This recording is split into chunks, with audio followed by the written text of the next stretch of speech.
Babi papi mokoto. Président Eli. Les matongé. Masananga, Massa Célestino. Yo yebina lela au fort mon ami. Maman la site. Monde entier. Mama Sika Yangoyo. Les amis TV. Papi mokoto. Sur le moteur la théâtre. Artiste, musicien, politique, sport. Les amis TV, ça polémique. Merci beaucoup, très chers téléspectateurs, les patriotes congolais, Bana Congo, Bakolomboka, Bana Lumumba, Bana ya Tshisekedi, Bana Kimbangu, Bino Nyonso Bozali Kolanda Biso, l'émission na Biso, candidat favori 100% UDPS. C'est une émission pour la promotion surtout du projet de société de notre président Félix Tshisekedi Fachi, lutte contre la pauvreté. Ici aussi, nous laissons notre micro à nos candidats, à nos représentants, à nos futurs représentants au Parlement, nos députés, pour venir analyser la situation politique avec vous, donc décortiquer ce qui est politique. Candidat favori, Bino O Bozali Kolanda Biso. Lelo tozali na moko ya ba papa ya maele ya UDPS Prof Tinta tozali na awa na plateau na biso émission boyebi bien totuna na temple de la résistance na siège ya UDPS. Bonjour Prof. Bonjour.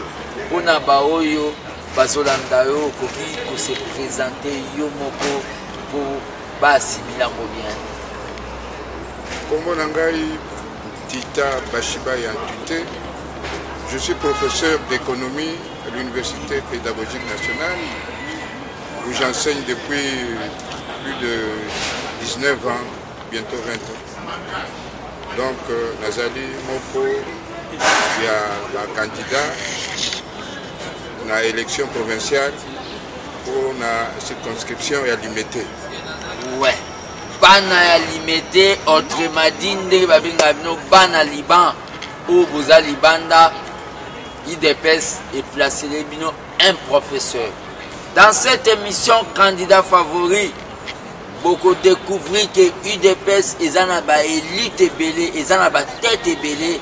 UDPS vraiment l'air qui va changer Congo parce qu'il va dans tout mérité. Prof, le président de l'UDPS, Félix Tshisekedi a présenté qui programme naïe où ils lutte contre la pauvreté.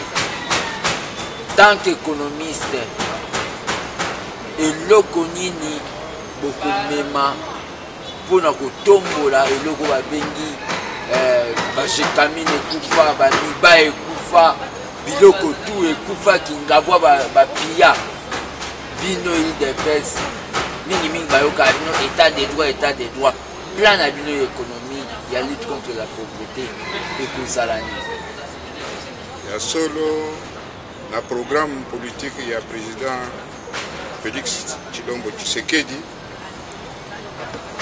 ezali eloko moko babengi la lutte contre la pauvreté. Ya solo na mboka na biso pauvreté ezwi ba proportion inimaginable. Tozali mboka moko oyo toza komona tata aza kolamboka na ntongo azangi ndenge nini akolesa libota komona ele mosusu akei na balabala koluka adefa mapa po alesa libota na ye akodefa mapa ya 800 francs 900 francs 1000 francs akolaka mama moteki nakoya kopesa kofuta mapa oyo na 18h 17h 18h leto koma 18h 19h papa ayete papa koya kozonga be 1h na songe ya misapi ya makolo azo kobombana nyonso wana nini azokima mama moteki ale na tongo na 5h asabimi papa asabimi akei ero bakotuna bana papa azali papa azate ake wapi papa toyebi te asabimaki akei nyonso wana elingi koloba nini elingi koloba ke congolais oyo biso tozali tozokoka lisusu te mpasi na mboka eleki makasi à tel point que bato na oyo basalaka na baoyo basalaka te mpasi kaka yango wana omoni président Fati alobi non faut to lutter contre la pauvreté mais ya liboso il faut toyeba pauvreté yango eza eloko nini pauvreté oyo toza koloba pauvreté ezali le manque le dénuement kozanga kozala na eloko congolais oyo biso tozali toza koluka meme kolia ya pamba tozali kokoka kolesa mabota na biso kasi mpona kofutisa bakofutela bana classe ekozala ndenge nini soki mwana abeli ekozala ndenge nini soki madame abeli ekozala ndenge nini donc biso Congo tozali classé parmi les pays à revenus très faibles. Les pays à revenus très faibles, c'est des euros à 365 $. La parité de pouvoir d'achat, PPP, PPA, excusez-moi. PPA, parité de pouvoir d'achat.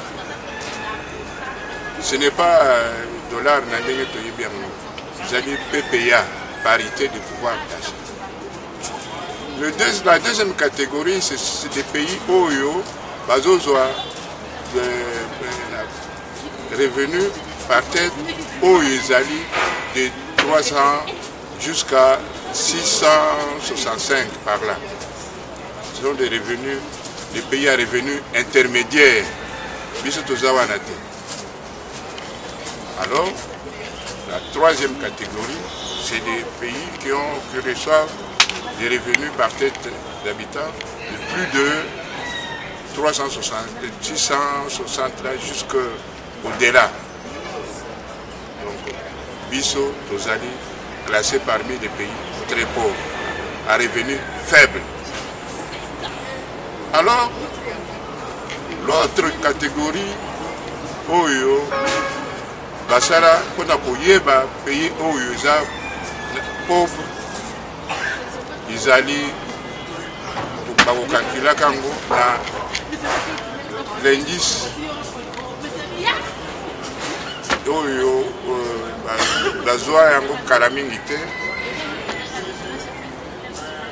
l'indice de développement humain, l'IDH, qui a été trouvé par Samar Tieten, un économiste indien.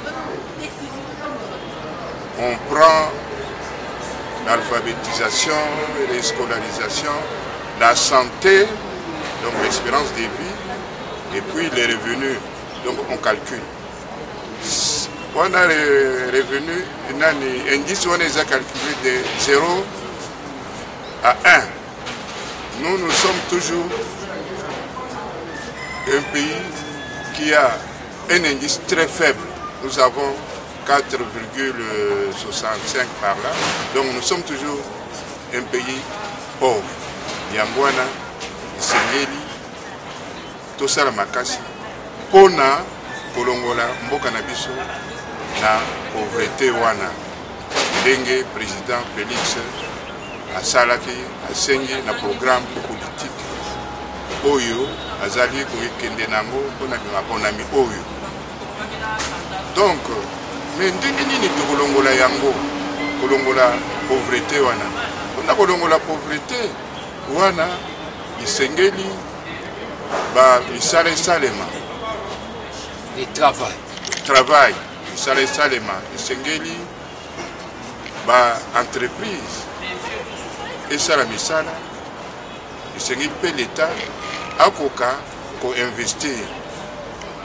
Donc ce qu'on appelle en français l'investissement capital. Kosala banzela, kosala ba pont, kosala ba école, kosala ba hôpitaux. Donc dans notre pays, misala eza lisusu, misala pe kokoya te, misala koko ya te pona nini. Dans un pays où il y a beaucoup d'insécurité comme le nôtre, l'insécurité qui m'a cassé, zéla ezate. Quel est cet investisseur-là qui peut accepter de venir investir dans un pays où il y a l'insécurité, 100%, où il n'y a pas de route? Donc, c'est impossible pour que l'investisseur va y investir dans le cannabis. Tant qu'on va investir, des misala et comment.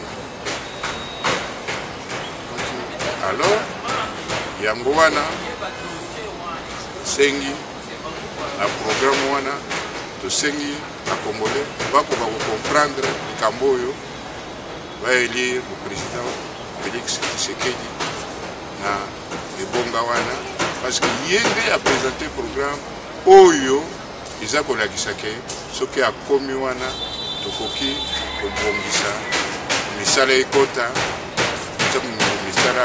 donc on va investir, Misala Ekota, Misala, croissance économique Ekota, Malembe, Ndengewana, aussi de ça, pauvreté.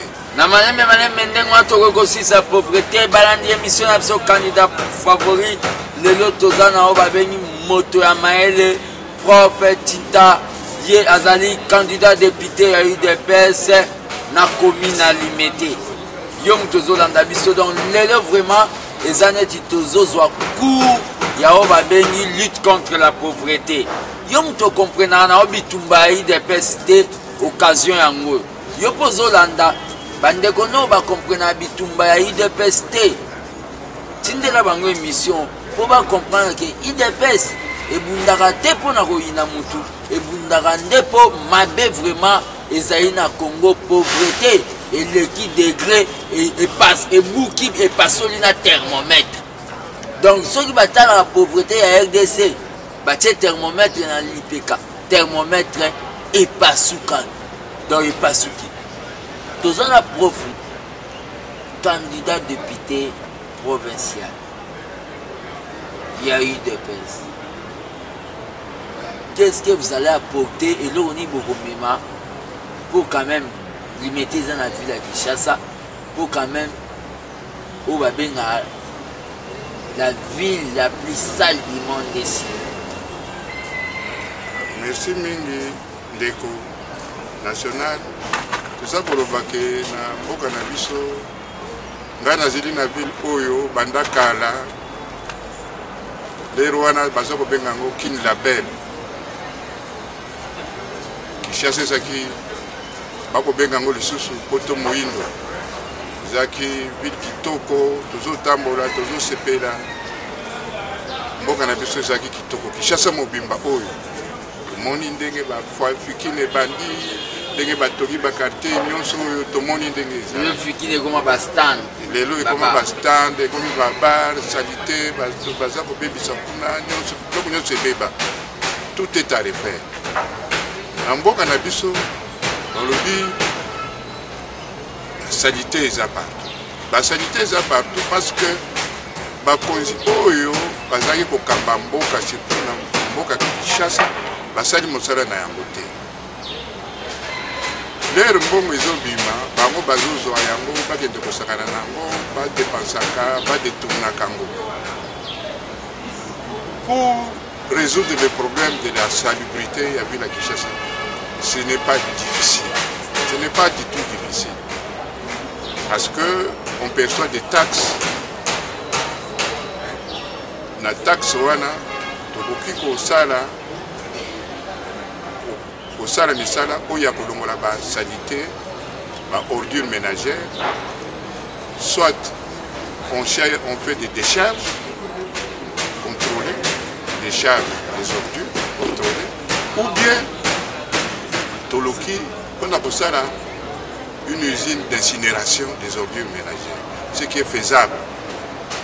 Pour faire un appel d'offres, on a kosenga bateau usine d'incinération des ordures ménagères.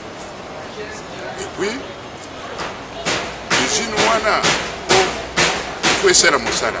c'est la moussala, il faut pas qu'il découvre que la yango, bah, ordure ménagère. Il faut, moi je pense, par semaine, pour ça, par commune, lever à ordure ménagère au moins 2 fois par commune et chaque semaine. 2 fois. Cause à la, ce qui va l'ongoli lundi, vous voyez que l'ongola soit vendredi. Par commune. Donc, côté moko basali, oyo basalité, bakoya kosala, baké kosala côté mosusu. Les abons. Ce qui basali ndenge wana. Ordure ménagère, salité, ordure ménagère et proposer ce problème de la ville à Kinshasa. Mais basala ka bongo te. Comment on a bâti quartier ou commune mobimba pendant 2 semaines, 3 semaines, baya kolongola basalité te. Mais basalité zali parce qu'il faut boyer baké. Bakino ndenge tozali boye. Tous les jours toza kolia. Mitu ya mpiodi toliaka ekendeke wapi. Kasa ya konga toliaka ekendeke wapi. Ezali kaka quelque part. Donc esengeli bayaka kolongola yango au moins 2 fois par semaine. Ce qui balongoli lundi, bakoya kolongola vendredi, boye balongoli mardi, bakoya kolongola samedi. Donc on alterne comme ça. C'est de cette manière qu'on peut donc résoudre les problèmes de salité, les problèmes des ordures ménagères dans la ville, province de Kinshasa.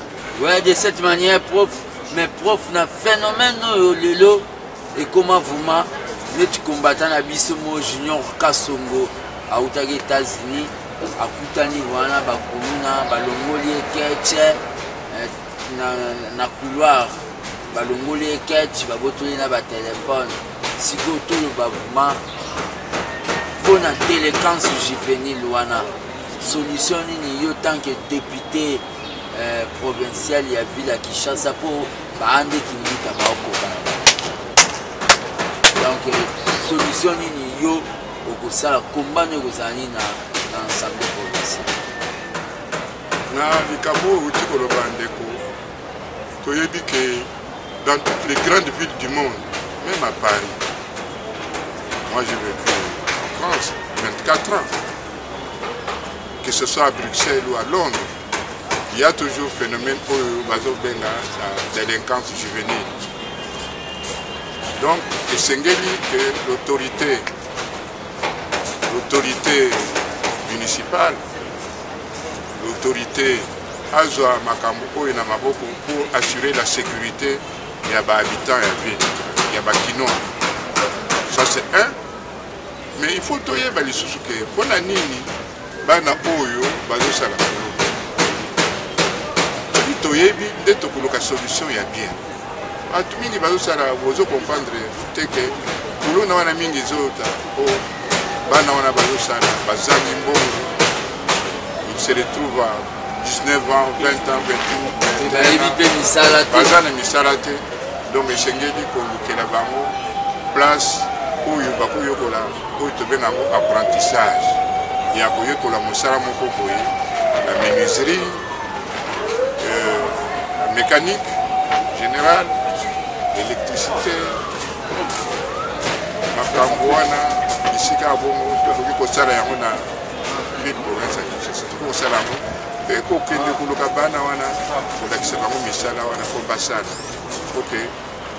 c'est un des grands problèmes qui se pose dans la ville de Kinshasa. Le premier problème, le plus grand, j'ai dit, c'est le problème des ordures ménagères. Nous avons parlé de la saleté. Quelle est la ville la plus sale du monde? Tout le monde a la télévision. Matubazo répond, c'est Kinshasa. Nous, les ambos canabiso, tant que bazoroba na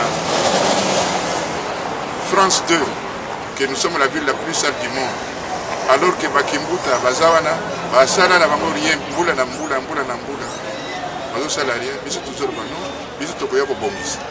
Tokoyako Bongisa, pour que Kinshasa ait un Nandeng Namoya, Yakaka. Le deuxième grand problème, Nandeng Tutikoloba, Awa, problème de l'insécurité dans la ville. Problème de la Koulou, Biso Tobenga Ngwawa, Koulouna. Les roseaux de Kayo Moko, quelque part, alors que Biso na Kinshasa, va tout ça comme Tambola.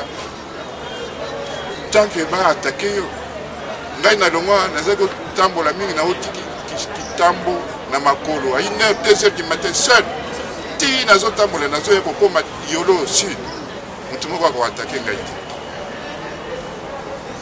à pied taxi eza te lelo oyo boye kosala yango lisusu te papa mpo na nini parce que il y a des problèmes de sécurité problème wana tokoki korésoudre yango na ndenge nakoki koloba awa donc c'est un des grands problèmes il faut koétudier yango bien kopréparer basolution po ke bana oyo ya bakuluna bacomprendre basala batika misala mabe wana bana bakuluna batika basala batika misala mabe balandi émission na biso candidat favori lelo toza na professeur Tinta bino bana ya commune alimete oyo boza dans le Congo profond ou bien à l'extérieur du Congo stratégie na biso yango oyo eutaki mpe mpa na bino bandeko ya diaspora président Félix akoka kosala programme na ye ya lutte contre la pauvreté soki aza na oyo balobi majorité na assemblée nationale mpe na baassemblée provinciaux bino mo boyebisaki nga non fils mokoko continue na makambo ozosala bengaka badepute ya UDPS mpo toyebaka bango biso tokosala consigne na bandeko na biso oyo bavandaka na bazone oyo badepute wana bapostile bana limete bomoni moko ya badepute oyo baza na liste ya UDPS Prof Tinta c'est-à-dire bobenga bandeko na bino boyebisa bango po changement ekota un jour bino bozonga en paix mpe bozonga na sécurité na mboka bavote liste ya UDPS ekozala plaisir ya biso tokomi na suka émission na biso prof tokomi kokende na suka mwa liloba nini okoki koloba na bavictime ya bainsécurité oyo ekomi chronique na Beni bafamille oyo baza choqué na bamassacre chronique ya Beni. Merci mingi ndeko na motuna toza koloba ke mboka na biso ezwa insécurité depuis bato oyo bakota awa le 17 mai 1997 bango nde bayela biso insécurité oyo bandeko na biso ya Beni ya Butembo kuna Beni Butembo kote nyonso ya kuna likolo na nord-est ya mboka na biso bamona pasi mingi bazokufa bayebi likambo bazokufela te bazoya kaka boye na kutu babandi kobeta masasi bato bakufi ebele na mboka na biso yango wana biso tolobi ke tozali solidaire na bango na baoyo bavictime bazali yango vivant tozosenga ke bango bacomprendre na bulletin de vote na bango bazwa bato oyo bakoki kobongisa mboka te bapona biso bato ya UDPS po biso tolingi mboka na biso nauti koyebisa bino ngai nasala bambula ebele 24 ans nazonga mboka oyo mpo nalingi mboka na ngai nazonga awa biso tozali awa mpona tobongisa mboka toyawa j'avais la possibilité de vivre kuna na France bien nakende États-Unis bien nakende bamboka mais awa toza na possibilité ya kobongisa makambo ya ndenge wana ici parti lokola UDPS na programme politique na ye ezali baplace oyo balobi tokobongisa armée na biso force de sécurité oke ebatela mboka na biso yango wana soki babongisi yango bien na mboka batie nde basoda ya piko mpenza na kote ya Butembo ya kote ya este kuna kosila biloko wana ezosila mingi ezali kosalema mingi ezali bato yango wana baza koentretenir yango mpo bato bakufa ntango bato bazokufa bango bazosepela bango bazotikala na pouvoir bango nde bazali kosala makambo wana yango wana tolobi tobengana bato wana na pouvoir biso oyo elire biso toyebi ndenge nini ya kobongisa mboka na biso po tofanda na ndenge toza kofanda kala.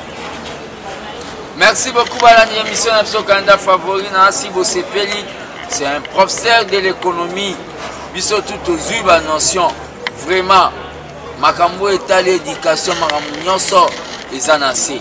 Mais un grand révolutionnaire à Loba, si un peuple n'a pas droit à l'éducation, à la santé, à la sécurité, ce peuple a droit de se rebeller. Ce moment viendra à travers ces émissions. Tozo Senganayo, Moutolani émission na biso, partagez yango pour biso tout comme la même morale. Vraiment, et ça c'est mingi.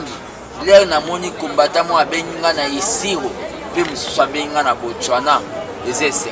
Même bino bolan d'émission na Libanda, poto sala to renverser le kuta, ya ba télé 50, ya ba chaîne de 1000 collines au régime en place et tché pour na kosa ba ko désinformer ba tout.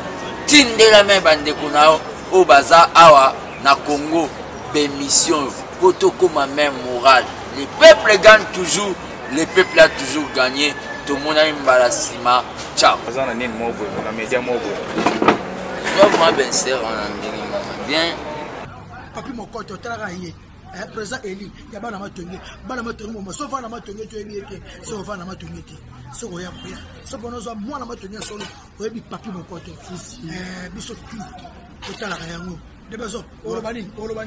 Papi Mokoto, les amis TV, on a invité l'image qualité qui togo. Nabise makambo zawana yende makambo. Oyo tita kitoko ndeboye. Les amis TV ya biso mokoe. Tita image ndeboye. Les amis TV ya biso mokoe. Image qualité somboye. Les amis TV ya biso mokoe. Malobise ya biso Louimbulik. Bon, Louimbulik. Total Raming n'a pas les amis TV quoi. Et tout Samuel, les cas qu'on appelle ça les amis TV. Bon, il y a bien ma solo n'est pas. Oh, c'est qui te connaît les amis TV à biso mokoe. Ouais, babi si tu zaka moko les amis TV quoi. Babi biso tout papi loi ou babi to zalana to s'abonner, babi ne sape pas. Biso tout zana na si tu zan moko. Est-ce que ba si tu na bango to sepela kanango? Ninango. Babi si tu zan moko, si tu zan moko kaka. Si tu zan moko. Ba si tu na bango to sepela kanango? Ninango. Biso to bonaka si tu moko mes amis TV. Ninanga yo abora pour. Ya, Naloba, Sakola, Panza. Est-ce que la carte monde en Afrique aussi tu n'es sepela kanango? Les amis TV. Ba finga ba tonga ba kanga pamba. Si tu n'es sepela kanango? Les amis TV. Oyo c'est qui te connaît boye. Les amis TV ya biso mokoe. Image qualité somboye. Les amis TV ya biso mokoe. Ba finga ba tonga biso c'est les amis TV ya biso mokoe.